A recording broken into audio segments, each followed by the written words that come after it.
Hello and welcome to another episode of No Such Thing as a Fish, a weekly podcast coming to you from the QI offices in Covent Garden. My name is Dan Schreiber, and I am sitting here with James Harkid, Anna Chazinski, and Andrew Hunter Murray. And once again, we have gathered around the microphones with our 4 favorite facts from the last 7 days. And in no particular order, here we go. Starting with my fact. My fact this week is that in America, you get traffic jams caused by people chasing tornadoes. These are people who actively get in cars when they hear a tornado is out there in the fields, and they try and track it and chase after it in buses, in cars, and so on. And it used to be a very niche thing, but then TV shows started happening, and more people got into it. It's still quite niche, isn't it? Quite niche, but big enough that it's clogging up the roads because thousands of people are doing it now. And they're rural roads as well, right? Yes. So it's not like you can get there always. Sometimes it's just in the middle of a field that the tornado is happening. I don't really know much about tornadoes, clearly. I think they don't adhere to roads and fields and boundaries in general. I think they just go where they want. Yeah, it's true. I met recently in America someone in Shelbyville who was talking about training to become a storm chaser. She does it for a living now, and she was going to be one of these people who were going to look for them. And it happened, her interest was sparked after her entire house was destroyed. Wow, Yeah, really? so they all have these bunkers in America that they go into for tornado shelter, and they don't have enough. They're very angry because the government hasn't done enough about it. So they all Wait, have when to... you say they all, do you mean people in Tornado Alley? Yes, yeah. Sorry, what's Tornado Alley? Oh, it's just the area of America where the vast majority of tornadoes happen. So it's Kansas kind of area, isn't it? Okay, I didn't know Hence that. the Wizard of Oz. Hence the Wizard of Oz. Yeah. Indeed. Ah. But so Twister did a lot. The film Twister did a lot for tornado PR, didn't it? Yeah, that was the big moment, really. I think this is where Tornado Chasers first picked up on the idea, and they did loads of research, and they got really involved with the government weather systems team, whatever they're called, the NOAA, I think. And they had lots of scientists on board with the film, and Bill Paxton got really into it. Right. And he did a documentary after it about tornadoes, I think. But there was a really sweet moment earlier this year because he died in February. That's right. And there's this thing called the Spotter Network, which is this online network that all tornado chasers are on. And so the Spotter Network gives a GPS location for where the phone's owner is. And so all these tornado chasers lined up and spelled out the initials BP up Tornado Alley. And British it was Petroleum. Massive. Yeah, I know, it's weird. Because Bill Paxton had shares in British Petroleum. Well, exactly. Yeah.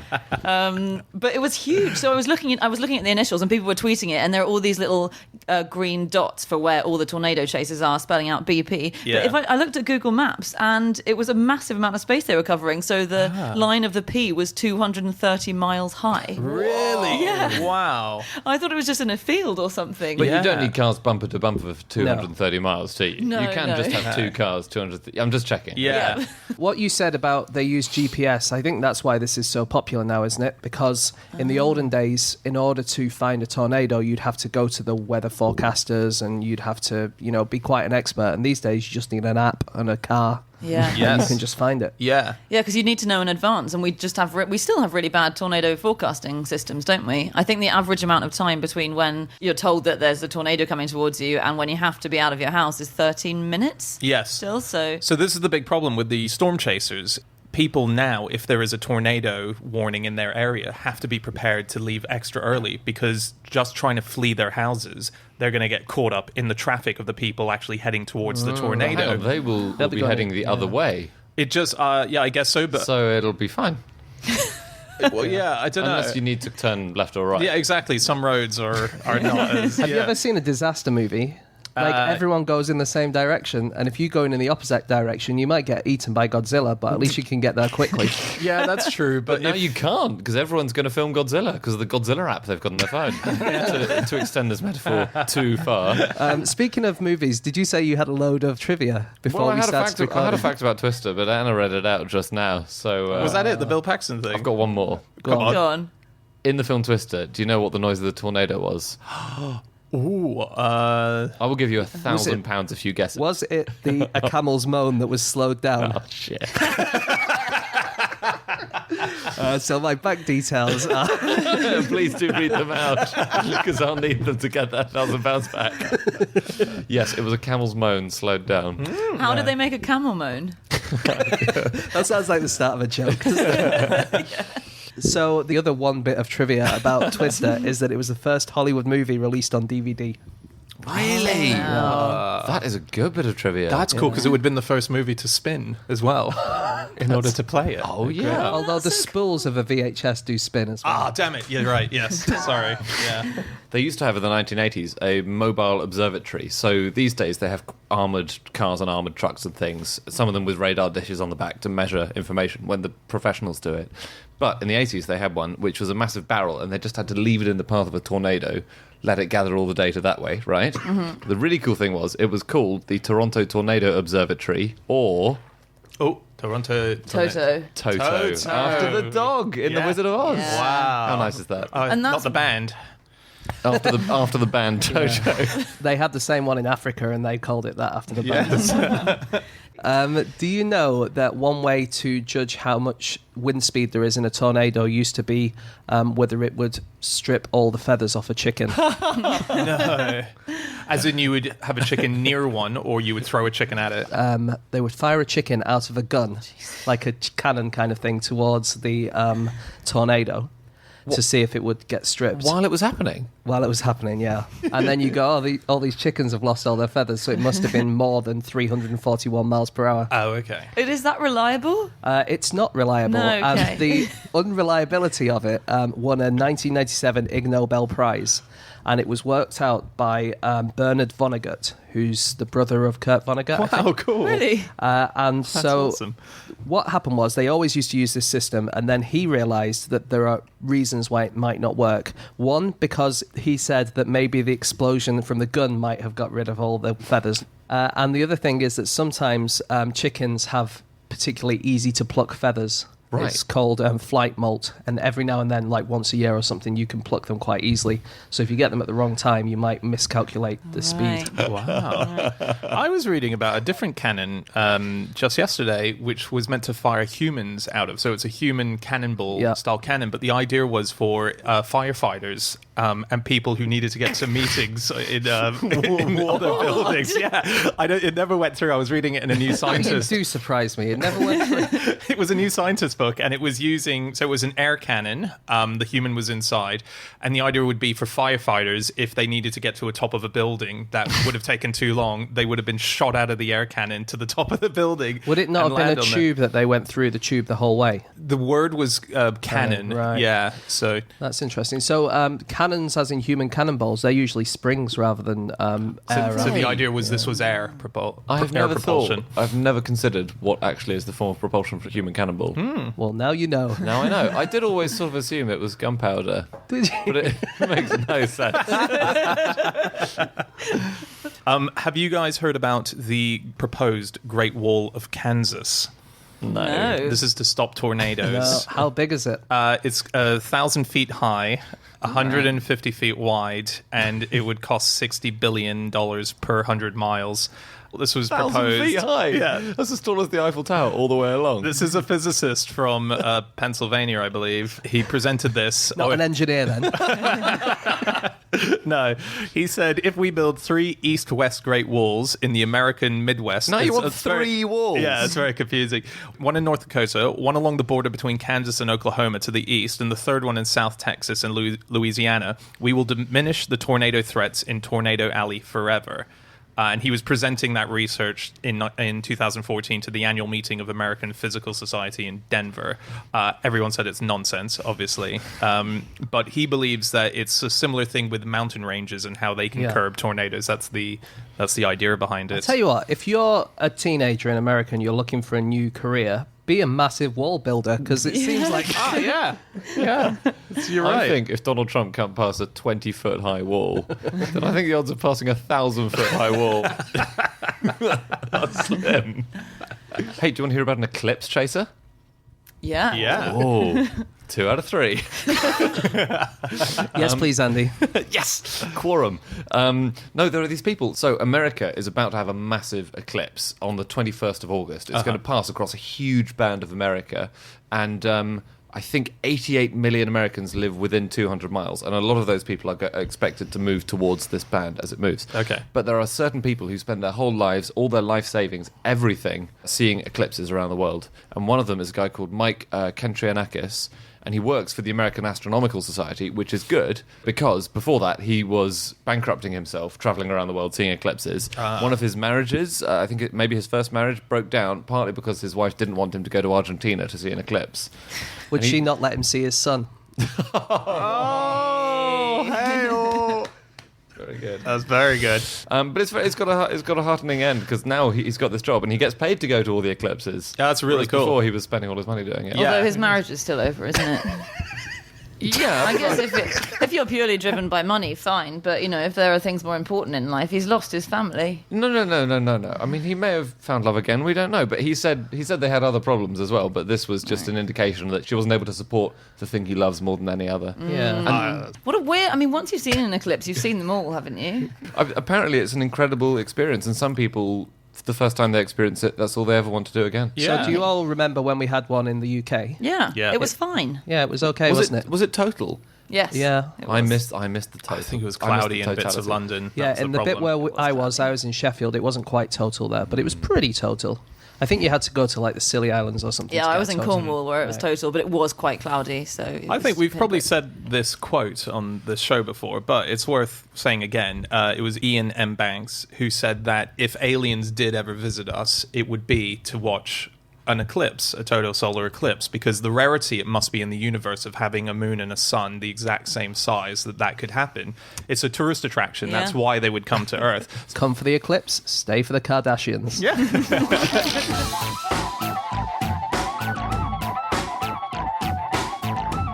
Okay, it is time for fact number 2, and that is Andy. My fact is, there is a special quarantine centre for chocolate in the English countryside.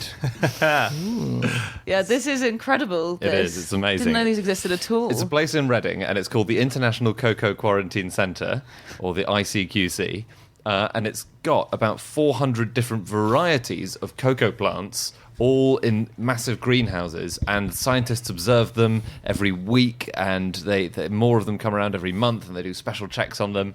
And basically, it's because if you're moving cocoa from one country to another, there's a real risk that a disease will move from one country to another. So if a new blight made it to West Africa, where loads of the world's cocoa is grown, and it's a massive plant for their economy, that could cause massive hardship, distress, and disaster.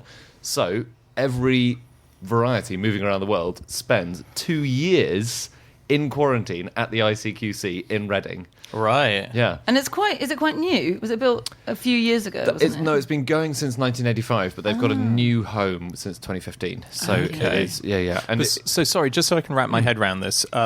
They're collecting the cocoa plants from around the world to sit there to put through quarantine. It's not chocolate bars. it's not. That's why all the chocolate you eat is off now. But what I mean is, Yeah. if a new plant is going to be used, or if they're going to use it for mass shipment, they have to then send samples to these guys? Or No, you have to send. You send the budwood, which is a little length of branch with a bud sprouting, right? And they put it in an insect-proof cage, just in case it's got any insects which are carrying disease on it, for a couple of months. Then they grow it. They grow a clone. That's called an indicator varietal. And then, if after 2 years the plant is completely free of disease, it's allowed to go on to the place it was going to go to in the first place. So if you ever want to send cocoa from one part of the world to the other, it has to go through Reading. Exactly. Yeah. Wow. It's like getting a train to Bristol, isn't it? And also, looking at photos of this place, it looked a bit like, I assume they keep elements of the cocoa that's been sent to them. They don't just send out the whole thing. It looks Yeah. like it's a the life raft of endangered cocoa plants. Yeah, I it's think the that's right. one true spot that we know we're preserving them. Yeah. It makes it. Nothing makes me feel patriotic usually, but reading about this, I thought, wow, we are so special. We in Britain are saving the world's chocolate. That's a big deal. It is pretty impressive. And the world's chocolate is kind of under threat, isn't it? So the demand is massively exceeding supply at the moment, and we're running out of cocoa plants. They're really hard to farm, so I think only 30% of them, if you have a cocoa farm, only 30% of your plants will actually flower and create the cocoa, because there are so many pests. And Yeah. they've got these diseases with really cool names like Frosty Pod and Witch's Broom. So there's a list on Wikipedia of all these diseases, and a lot of them have the word pod at the end, like Frosty Pod, and so do a lot of podcasts. So I wonder if you can tell me whether these are Oh my God. goodness. cocoa disease or podcast. So Frosty Pod, you've said. Black Pod. Ooh. Disease. Podcast. Disease. It's a disease. Okay. Ghost Pod. Podcast. Could Disease. be either, couldn't it? It really could. Disease. It's a podcast. 2 for 2. Chicken Pop Pod. Disease. Disease. Podcast. Podcast. What? It's a comedy podcast. Mealy Pod. Disease. Disease. Podcast. It's a disease. And I got a million more of those, but that's the end of the game. They're just the 4 that we're sponsored by this week. Oh, that was a very exciting game. We've never had a game before. We should have a game every time. Yeah, that's great. So this place was, this is how important this is to the chocolate industry. It was funded mutually by a large group of the biggest chocolate makers in the world, from Cadbury through to Mars, through to Willy Wonka, through to... no, he doesn't exist. That Well, was, there is that a was Willy a game. Wonka candy They company. bought, there's a brand. Yeah. Oh, then it could Who be. owns it? Well, Yeah. then he very well may be an investor in this place. Anna, does this still make you feel really patriotic that our country is doing this when actually it's just a load of multinationals? It's gradually seeping away, my nascent nationalism, sure. Just quickly, do you know why this cocoa chocolate quarantine centre is in Reading? Oh, no. Well, Reading was their football team's called the Biscuit Men, so there's a biscuit company there. Exactly, it's for the chocolate biscuits. No, it's not. Sadly, it's not that. It's because it's so cold in Britain, and particularly Reading, that none of the diseases which they're potentially harbouring in the centre could survive outside in the Wow. wilds of the countryside around Reading. Is that Yeah. right? Yeah, so well, that's why it's in Britain, basically. Reading is an afterthought. So this is really common with other crops as well, isn't it? There are various other things that get quarantined in countries that are the opposite of where they came from. It's like going on a gap year. You go somewhere as different as you can to your home country. So I think most bananas spend some time in Belgium in transit. Coffee goes to Portugal and spends some time being in Portugal. And yeah, it has to be places where the usual pests of those crops won't survive in that climate. Portugal, though, as well, it's quite warm, isn't it? 'Cause Yeah. presumably it's come from like Brazil or somewhere. But Not wait, the opposite of Brazil, is it, Portugal? It's It's not. very much It's not. not the exact opposite. You're right. But are you Former colonial oppressor of Brazil, if anything. Are you sending every banana there? Or- No, not every chocolate bar goes to Reading. You can just listen back to Andy's explanation at the start when you hear Okay. this. Do you know what the most expensive chocolate ever sold for is? And this is in terms of Okay, do you want the price or what's in the chocolate or... maybe price and what the chocolate was. Was it okay? I'll say £1 million, and it was a bar flecked with gold. Yeah, so this is a hard one because I think there probably are more expensive chocolates on Right. the market. So this was sold at Christie's auction house. Okay. Okay, so it was a historical piece of chocolate. Yes. It was something that Mallory took up Everest. Very close. You're totally in the territory in that it's exploration. Is it Shackleton took to the South So Pole? close. It's Scott. exactly in the yes. Scott. I feel like I did all the hard work. Scott's first expedition to the Antarctic in the early 1900s. And how much did his bar? It's one little lump of chocolate. Was it made of gold as well? No. No, it was just made of chocolate. Yeah. £20,000. No. I'll go for a bar of chocolate, 7,984. Okay. I think actually less than that. I think £4,500.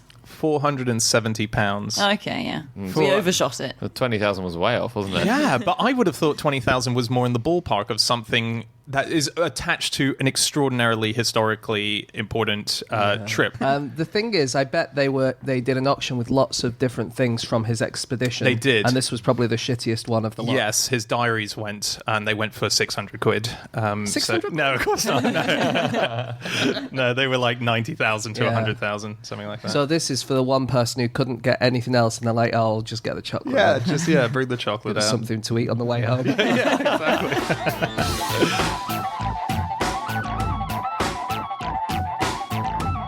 Okay, it is time for fact number 3, and that is Jasinski. Yeah, my fact is that to celebrate the communist revolution, the Bolsheviks planned to build a tower in St. Petersburg that projected the news onto the clouds. And this was this really cool idea. It was part of... So as soon as the Bolshevik Revolution happened, Lenin launched this thing called the Monumental Propaganda Campaign. And the idea was to build all these monuments. It's quite a clever pun when it's translated into English. But the idea was to build all of these monuments, which were a big piece of Soviet propaganda. And this guy was commissioned, this architect called Tatlin, Vladimir Tatlin, was commissioned to design something that was going to be called the Monument to the Third International. And so in 1919, he designed this insane building, which is it's often called the most influential building that was never built. Wow. Because it's inspired lots of artists and designers ever since, and it's just really fascinating. And it was going to be 400 meters tall. It was going to be made of steel and glass and iron. It was this double helix structure, so it looks like a spiral on the way up. And it had these amazing features. So various bits of it rotated. These huge glass cubes within it rotated at different speeds. And there was a plan on the top bit to have this information center, which would issue news bulletins that in the nighttime or on a cloudy day shot up into the sky and broadcast in light the news announcements or propaganda onto the sky, onto the clouds. Very cool. It's So, very cool. I think people might be familiar with this tower because Yeah. it's quite a famous, iconic thing. Yeah. They had a replica of it in the Royal Academy last year or the year before, I think. Oh, did they? And it looks a little bit like the tower at the Olympic Park. It That's does. exactly what I was thinking, yeah. And often, if you see any kind of old pictures of Soviet Russia from the 1920s, this is kind of an iconic image, Yeah, right? and they used it, and it kind of represented their ambition. So it was used as a Soviet icon in the 50s and 60s to show how great they were. Wait, so this building wasn't built, but all the plans and the drawings Yeah. were released, Yes. and we've then sort of subtly built it They've built without... at the time even they built a lot of smaller versions of it. Yeah. Okay. But the problem was that it was so massive that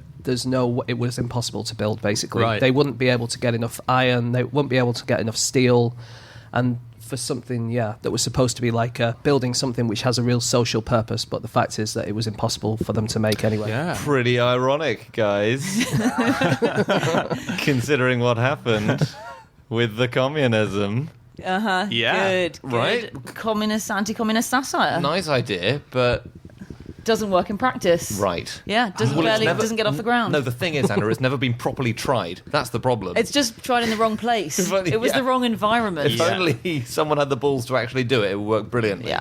Can you tell me about the cubicles inside? Is that like a revolving restaurant? Or Kind of, yeah. Right. But less like frivolous. James said, they had to have a social purpose. So a restaurant's a bit too frivolous. They were just going to be like meeting rooms, conference rooms. But what I mean is, were they single cubes that were shifting inside the building, or was the whole of the building revolving? So there were different layers of the building, and it would revolve at different rates. So one of them would revolve once a day, and another one would be once a week, and another one would be once a month, and then the bottom one would be, I think, the bottom one would be once a year. It would revolve, and so you'd be able to tell what date and time it was by It's a giant calendar. Like a big little clock. bit, yeah. And it was in a double helix as well, even though the structure of DNA hadn't been, I think, discovered at this time. The whole around the cylinder and the cube and the pyramid and everything, there was this huge double helix. Yeah. Yeah, there's this one guy who's written a big kind of biography of this building who says that it was never intended to be built. So some people think that it was just a thing that was meant to represent, I don't know, the ambition or the symbolism of the new Soviet Russia, that it wasn't meant to be built. But we don't know. The news in the clouds, is that is that a practical thing? I'm purely thinking it is out of the fact that the Batman logo can be put into the sky. I know that is a good documentary Yeah. with sequels, but I don't think it was. This is the thing, I had no idea that they were experimenting with these wildly technologically advanced ideas, but I don't think that was practical It is at practical. all. At It's the practical time. now. Yeah. Because there was a guy in Nottingham called Dave Lynch, and he fired a Ghost Rider onto the clouds in Nottingham a few years ago. Okay. A Ghost Rider? Yeah, so it's like a ghostly horse rider guy. Oh, cool. And it was a bit like My Bridges, if you know that old, one of the first animations Yeah. of a galloping horse. Yeah. It literally was that. It Yeah. used exactly the same projector as My Bridge, didn't it? But it used a laser instead of light. But there's quite a long way to go until we can watch Liar Liar on a cloud. Is it? Yeah. Is yeah, it though? Right. because it's done with a laser, so it's all in the green light of the laser. But Got it. what they were originally doing was the news, so maybe it would be less difficult to put like Kay Burley on than Liar Liar because she's only in one studio. That's true. Yeah. Did I miss a reference? Why are we using a Jim Carrey movie from... It's just a random Sorry, I reference. just tried to think of a really good film. Yeah. Liar, Liar came to my head. Okay, Yeah. cool. Sorry, I thought I missed a reference, but that was You just absolutely did not, I'm Okay. afraid. Dan. It was just crowbarring in your another Jim choice of Carrey. movie to play into the clouds was Liar Liar. Oh, sorry, we just spent half the podcast talking about Twister already. What would you put into the clouds? A latest movie, the new Spider-Man, or a Game of Yeah. Thrones episode. But here's the thing about that: if you put the latest Spider-Man in, then no one's going to go to the cinema because they can just watch it in the clouds, right? But if you put Liar Liar on, which is probably on terrestrial TV pretty much once a year or something, then it's fine. You don't lose any money. Once a day in my flat. So yeah, And also, Dan, when people listen to this podcast in a few months, they'll go, "New Spider-Man, what's that?" Yeah. Whereas Liar Liar is It's one of those. timeless. well, yeah, that's a movie that endures. You were talking about the bat signal. Yes, I was. Yeah. Do you know how they summon Batman on a cloudless night? Do they project it onto the moon They they or a don't. star? They project onto a star. Do they just call him? He's probably got Yeah. a phone. Well, there is the bat phone, isn't Yeah. there? No, it's none of these things. Supposedly, I mean, it's all made up. Side of a building. Side of a building. Is it? Yep. How come we've never seen that? Is it just very bad weather in Gotham City most of the time? Yeah, I think so. And someone incredibly geeky on Quora pointed out, actually, because Gotham is near water, it's liable to have more cloud because there'll be, water Yeah. rising. I don't know how true that is weather-wise, but Also smog. Yeah. Probably for them, it's True. quite good to have bad pollution. yeah. Yes. Is it quite polluted, Gotham City? Yeah. yeah. It's The Batmobile is diesel, I think, isn't it? So that's probably... It was so embarrassing that time he accidentally filled it up with unleaded. That was Robin that did that. That's why he's never allowed to take it out anymore. So there was the tallest building ever envisioned was the Exceed 4000, and it was going to be in Tokyo, and it was going to be 4 kilometers high, pretty much in the shape of Mount Fuji, and it would be able to accommodate between 500,000 and 1 million people. Wow. Wow. And they did the kind of plans for this, Yeah. but never built it. Why not? Unrealistic, again. Well, according to the managing director of Buildings and Data, George Binder, he says that they never really meant to build it. The purpose was to earn some recognition for the firm. Yeah, all these people Yeah, claiming... we never really meant to build it. They're always saying this. And they reckon it would have cost a minimum of about $500 billion to make it. But from the other fact, I saw that we eat about $100 billion a year on chocolate. So we'd only have to give up chocolate as a world for 5 years and we'd be able to build this tower. Cool. I don't... No, it's not worth it at all. Why not? I think the vast majority of people in the world would vote to keep chocolate and not have a random tower built somewhere in Japan. but we would be saving chocolate potentially. We would replenish the stock. We would perhaps allow for the leaves to breathe. No, but the a odds are bit. you get a lot less chocolate grown if everyone Yeah. stops eating it. So actually, the stocks would crash, Dan. Yeah. There was another Soviet building that was supposed to be built, was the thing that was going to replace the 19th century Cathedral of Christ the Saviour, which was like Tsar Nicholas I's huge landmark in St. Petersburg, what became Petrograd and then Leningrad. And so the plan was to build this amazing skyscraper that was going to look like a huge wedding cake, and on top of it was going to have an 80-meter high statue of Lenin, and in his head was going to be a library, a Soviet library. And it was kind of a ridiculous plan, but they flattened the Tsarist Cathedral, so they said, we'll get ready for that, and then the USSR ran out of money, so that just remained flat, and all it became was the world's largest open-air swimming pool. Which is kind of cooler than a giant Lenin head. The designs were amazing I remember seeing the designs for that building. For Lenin Head building. Yeah. Would the Yeah. Lenin Head building have had a massive swimming pool where his bladder would have been? Yeah. No, that's not very appealing, is it? Because of the associations. Why I not? don't know. It'd be fun. A patriotic Soviet bladder. I guess Probably encourage you to pee in it. it would. Yeah. The associations of the word bladder. That's true. And you could have a water chute coming out through the urethra. That's a great I like idea. this plan more and more. The more I think about it properly. But if you've got a water chute coming out, the bladder's behind that. So when you come out of the end of the urethra, you just fly into midair, right? Yeah, you're just launched back into the city. You land on It could be concrete. a new design for, these cannons that fire firefighters up to the top of buildings. I don't think we should give up on it, but let's park it. Let's park it for now.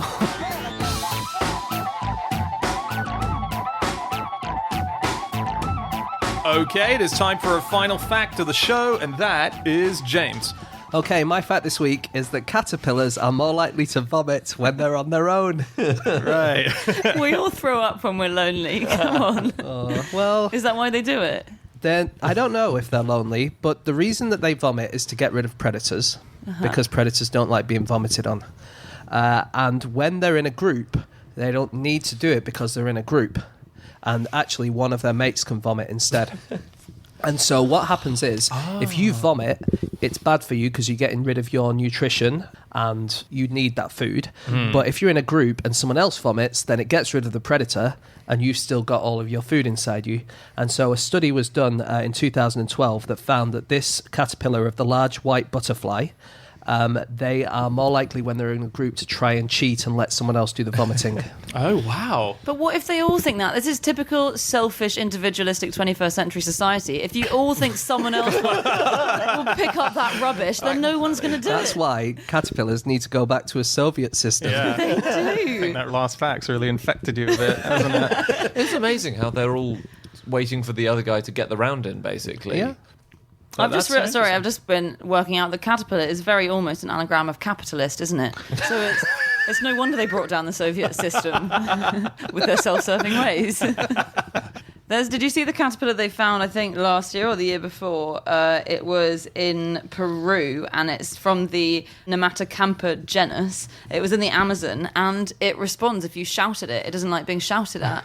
And it's got these tentacles on its back, and there's a film of it. And if you just yell at the caterpillar like that, then its tentacles just flick out straight away. So it's like, when you're talking to a microphone and you watch the sound waves go up and down as you do. It's like that. Right. As soon as you yell at it, it like fires out these long tentacles from its back. But We don't know why. Is it scared or is it attacking you? We have no idea why You it could does that. use it as a way of measuring sound, couldn't you? You absolutely could. So you could use it like as a clapometer or something. Yes. If you want to know who's the most popular, you get them to applaud, and then you have loads of these little caterpillars, and the longer their tentacles go out, the That more would popular be- you are. Oh, wow. That would be so cool. Until the RSPCA got onto you, that would be unbelievably cool to have a mass of caterpillars. But you could do it on, like, Britain's Got Talent. Instead of having the judges, just have Yes. audience reactions.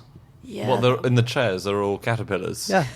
I do like that, actually. I would watch. And the longer the tentacle, the more they liked it. Yeah. You measure the tentacles. some- yeah. it But we can't be- don't yet know if they like it or not, so the worst acts might get through Yeah, because they're extending. It's actually just the loudest acts. Yeah, Yeah. but it's The acts would provoke the loudest audience Yeah. response.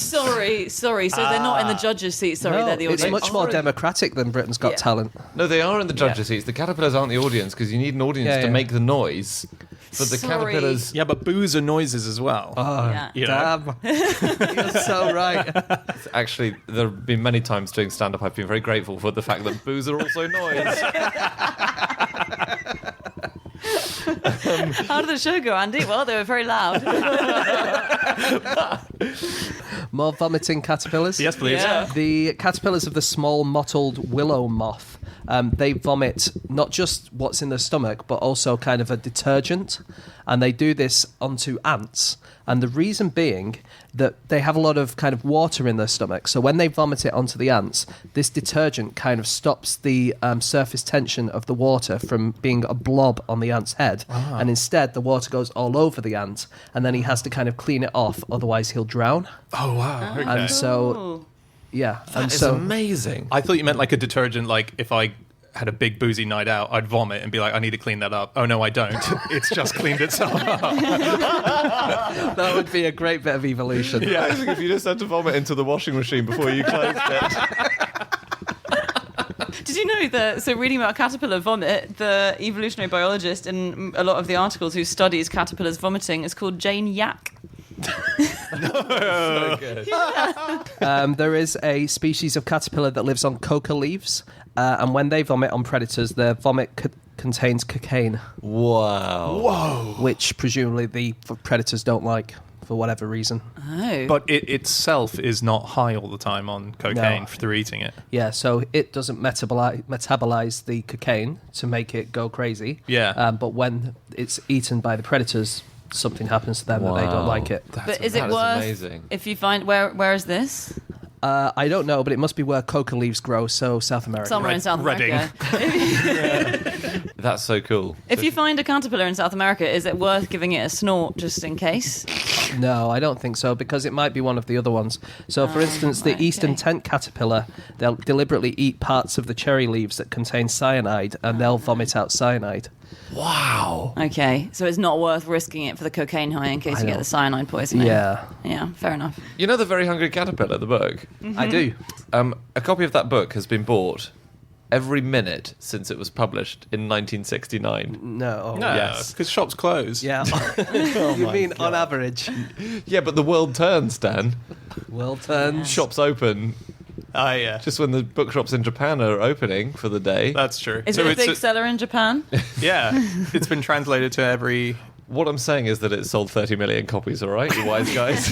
Which, if you add up all the minutes between 1969 and now. But it could have sold them all yesterday. Yeah. Yeah. Yeah. But it didn't because I remember reading it as a child. Okay. You might have got a free copy. It might have been like a preview copy. It was a library yeah. copy, probably. Proof copy, yeah. There you go. Imagine it's been proof copies this whole time. This is the year it's finally published. How should we do? 10,000? No, let's do 30 million copies. Okay, it's impressive, guys. Anyway, but my point is that the plot of The Very Hungry Caterpillar is Oh, yeah. completely inaccurate. What? For one very simple reason. Because on the first day he has an orange, and on the second day he has 2 apples, and I'm getting the fruits a bit wrong, but he eats a lot of stuff over the course of the... Eat some cocaine. It's a cocaine. I don't think you've read this book. My point is that almost all caterpillars have one specific plant only that they like to feed on. So The Very Hungry Caterpillar is an absurd fiction. It should have just It been is. every page. He ate an apple. He ate another bit of apple. He ate another bit of the same apple. He ate another bit of the same species of apple. That's what you're recommending for the sequel. Yeah, I am. Wow. It's a very hungry and factually accurate caterpillar. Did you know flies vomit? So you're always told a fly lands on your food and then it vomits straight away Yeah. because it can't metabolize food internally. So it takes it in and it vomits up its enzymes. Is that true? Yeah, that's true. Okay. But one problem that they have is at crime scenes, because if there's a lot of blood at crime scenes, then flies will have come along and they eat a lot of the blood and then they vomit on the walls straight away and they create little blood spatters, and people who are crime scene specialists have to know to tell the difference when they're looking really Wow. close up at blood spatters between goodness. blood vomited by flies and blood This is spewed amazing. out. So what you can do is, if people check your hands for blood after there's been a crime, you can say, "Oh, just a fly landed on it and vomited on my hands, so I was Exactly. nowhere near it at the time." And on Yeah. my shirt, and on this bat. A lot of there's one fly, man alive. Yeah. Anyway, here's my witness. Come on, Derek. Tell them how you did it. You've had a dicky tummy, haven't you, Derek? And all this cocaine on my hands as well. Oh, that's Colin.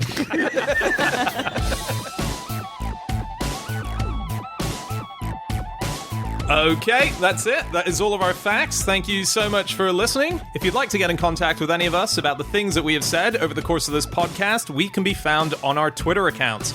I'm on @Schreiberland, James, At egg-shaped. Andy, At Andrew Hunter M. and Jasinski. You can email podcast@qi.com. Yep, or you can go to our group account, which is @QI Podcast. You can also go to our website. We have all of our previous episodes up there. We have links to the tour that we're going to be doing in October and November in the UK. We have a link to our book, which comes out in November as well. And if you want to, why not join us on Monday evenings on Facebook Live, where we're going to be discussing the contents of this episode. So you can pick apart all of my interesting and accurate theories or talk to us about anything that you want. We will be back again next week with another episode. We'll see you then. Goodbye.